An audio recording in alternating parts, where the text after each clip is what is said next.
So here you have a white school district in Utah, which most of the school districts are white in Utah anyway. And a predominantly white school with a 10-year-old black girl that was getting relentlessly bullied and picked on for being black and also for being autistic by a bunch of badly raised white kids. Let's be honest.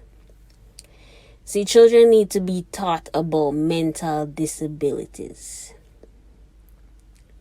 They have been teasing other children about their disabilities ever since I was a child. No, I didn't do that when I was a child in school in New York City when I was 12. I've seen it happen vaguely, but not as relentlessly as it has happened to Izzy. I'm giving that example. Also, how does a child know how to commit suicide? How? How does she know how to commit suicide? How did she get that in her mind to do that? And she successfully did it. Like, how does that happen? You know? Like, children need to be taught critical race theory. Let's be honest. You know, they need to be taught that in order for lessons about inclusion and diversity to be effective. See, Izzy, she felt alone and didn't think anyone could understand her. She must have felt alienated from not only the white kids that were bullying her, but the teacher who was also white, who clearly didn't know what she was doing. Izzy's mother spoke to the classroom teacher, and the teacher told the mother, quote, "This is something the children have to work out on their own." See, that right there is the problem. You are the teacher and you expect a bunch of 10-year-olds to work it out on their own. That doesn't make any sense. They're 10-year-olds.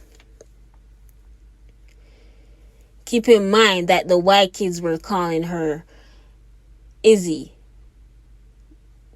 calling her the N-word repeatedly. That is not something that a bunch of kids can just work out on their own. That doesn't make any sense. Like I said again, they're 10-year-olds. Adults are supposed to be guiding children. Sensible adults are supposed to be doing that. And that's one thing I've noticed with some Americans, actually a lot of Americans, is that they treat their children like they're adults, even if they're 10-year-olds. A child is not an adult when they're 10 years old. At that age, your personality hasn't even been formed yet. Children imitate the things that they see around them. They imitate the behavior that's around them. In this case, they imitate their parents and their family members. They learn the N-word from their parents. Their parents use it all the time, every day in the household. Clearly, what are you talking about? Even on the news, they are trying to take it out of the racially charged context that it is in. How do you do that? This is a black female child in a predominantly white school who also had a disability. See, normal black children with no disability, go through this. So you can imagine how difficult it must have been for Izzy to go through that. I don't understand how the educational system can't teach children about disabilities. You know, teasing people about their disabilities, that shows a lack of education on the children's. It shows that the children aren't educated enough about disability, because if they were, they wouldn't be teasing another child about being disabled. So how can you have uneducated children going to school?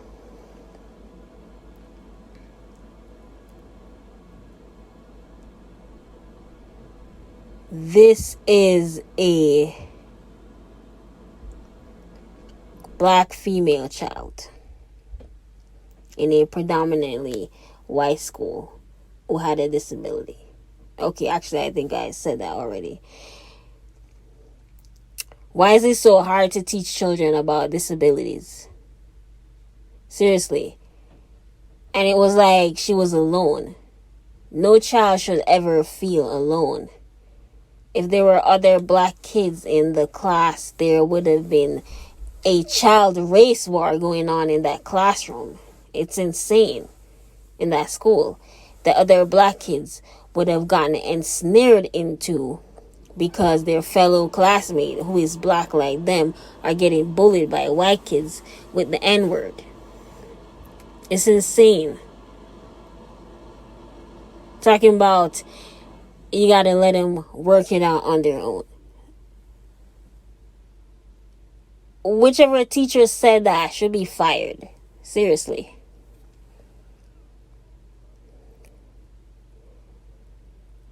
See, when you have grown adults that can't have mature conversations surrounding race with members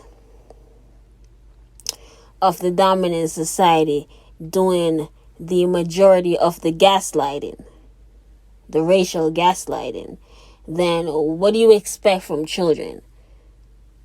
You can see the racial animosity playing out with adults. So then what do you expect to be happening in these schools with these children?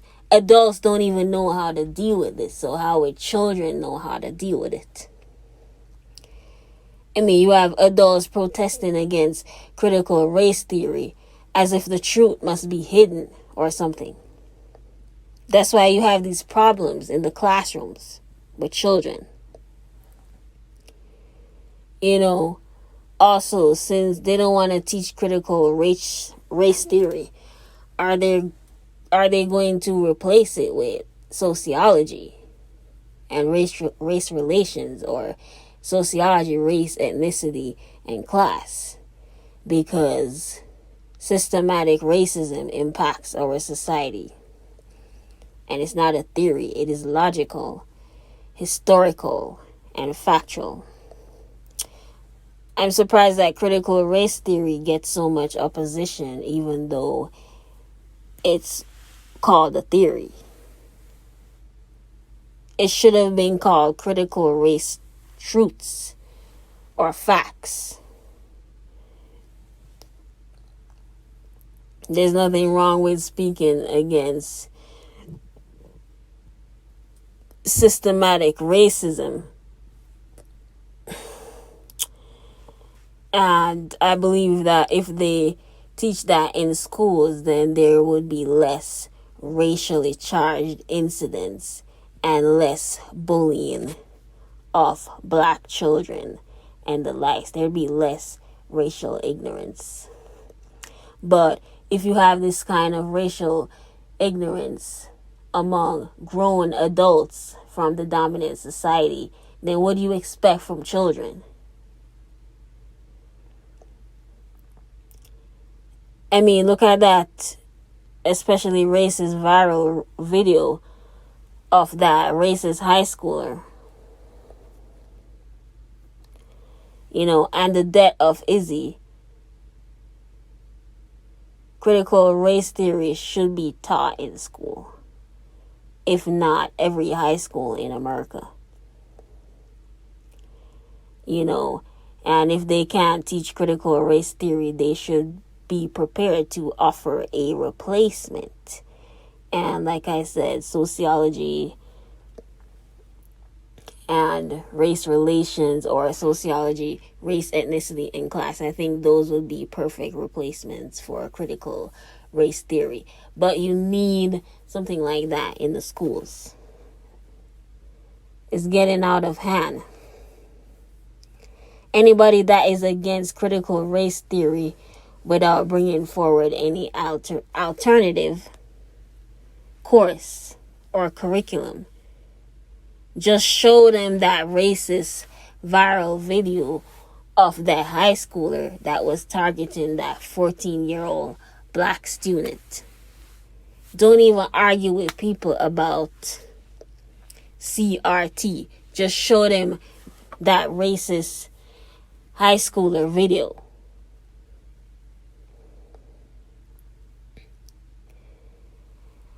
For me, I've worked as a substitute teacher in Utah across various school districts for a few months, almost a year. And most of the schools are predominantly white, but there are a few predominantly Hispanic, Latino schools, mostly Mexican Americans. But for me, I never felt like any of the children were racist, whether they were white or Mexican. I never felt like any of the students were racist or prejudiced when I was working as a substitute teacher. And also, I never seen any child getting bullied. And I substituted for elementary, middle school, and high school. Then again, I do wonder if I haven't been around long enough. Because when you're a substitute teacher, you're only there for a short amount of time. But in the few months I worked as a substitute teacher, I never encountered any of the students in the elementary, middle, or high school being racist, unless they never exhibited those types of behaviors in front of me. I remember when I was substituting for a high school, and this was in Utah County. And it was for a U.S. history class with high school juniors. And while I was substituting for this class, the students came up to me and they told me that their teacher is racist. And I said, wow, I guess they found it ironic that I, a black substitute teacher, was substituted for their racist U.S. history teacher. You know what? I wasn't even surprised that the students said their U.S. history teacher was racist, because the assignment he left for them to do was to watch Trump inauguration speech, which I don't know what that has to do with U.S. history. I guess Trump's inauguration speech is considered history in the making to their U.S. history teacher. The ironic thing is that before that class period, in the first period, the directions that the U.S. history teacher left for the substitute teacher wasn't working, and so I couldn't get the Trump speech to play. So I called the teacher, because usually the teachers leave their number in case the substitute teacher has any problems, and I was having problems with getting the video to play for the students. So I called the teacher, and sure enough, he sounded like he was very sick, like he was laying in bed, like he was dying and couldn't get up. And I said, "Hello, I'm substituting for your class." And I kid you not, I could actually hear his mouth drop open because he wasn't expecting a black substitute teacher. He knew that I wasn't white because I don't sound like a white person when I talk. And, he knew that I wasn't white because he cares about that stuff. Obviously. At least to me, it sounded that way because of how surprised he was. So he gave me the password to his laptop because I couldn't get the Trump video to play or whatever. But it's clear to me from my experience with these high school students that there are definitely racist teachers in Utah school districts. And I felt like those high schoolers were old enough to recognize when a teacher was racist. If you have high school students, both white and Hispanic, telling you that their U.S. history teacher is racist, then it's true. Why would they come up to me and tell me that unless it's true? But in elementary school, when you're only 10 years old, like Izzy was, they allowed this 10-year-old to grapple with things on her own. And the adults didn't step up. They weren't there to shoulder all the burden off of a 10-year-old. A 10-year-old shouldn't have to be dealing with racism and discrimination. She's dealing with racism and discrimination towards her disability. I'm going to quote Deseret News here. The Department of Justice probe revealed that black students attending Davis schools in Utah had been routinely called the N-word or other racial epithets by non-black students, and they were told that their skin was dirty or looked like feces, according to DOJ news release. The Davis school district is not the only school district in Utah. It has to be most of them that have these racism that's going on. Some may be less racist than others, but overall they're all the same, and that's sad.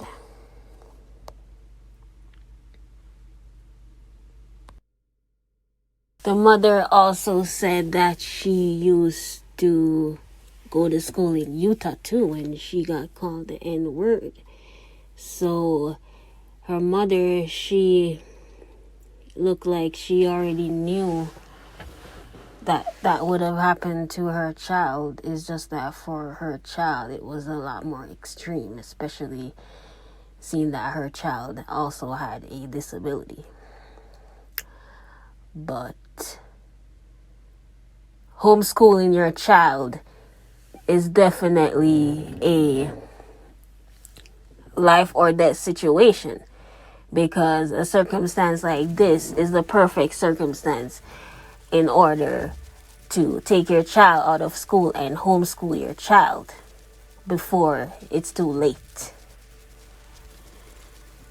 So condolences to Izzy's family for that tragic loss. It's sad that this is the only thing that you can expect from Utah school districts or any other district, because we know that this is not the only district in Utah or in this country where black kids are subjected to racial harassment and bullying. Parents need to take a stand. These are your children.